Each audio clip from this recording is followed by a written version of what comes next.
এই ভিকার, এই গায়ে চাদরটা দিয়ে নে। ধন্যবাদ ভাইজান।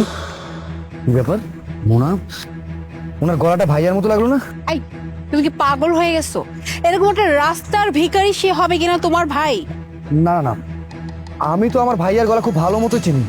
আমার কেমন জানি মনে হচ্ছে ওটা আমার ভাইয়া। আমি এক কাজ করি, আমি বরং একটু ভাইয়ের সাথে কথা বলি। আর মোনা প্লিজ, তুমি তুমি কোনো কথা বলো না, একটু চুপ করে থেকো, ঠিক আছে? আসো।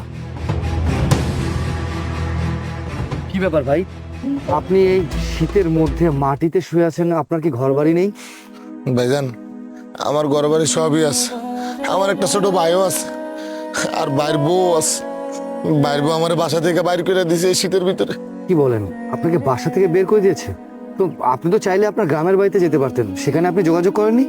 আমার গ্রামের বাড়ির ঘর যা ছিল, আমার বউর কথা আমি সব বিক্রি করে দিছি। আমার ছোট ভাই এই দেশে কাম করে।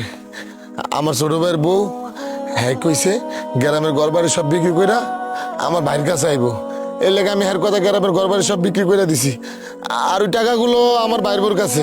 আর যখন আমার ভাই কাজে জায়গা, তারপর থেকে আর আমার লাগে ভালো ব্যবহার করে না।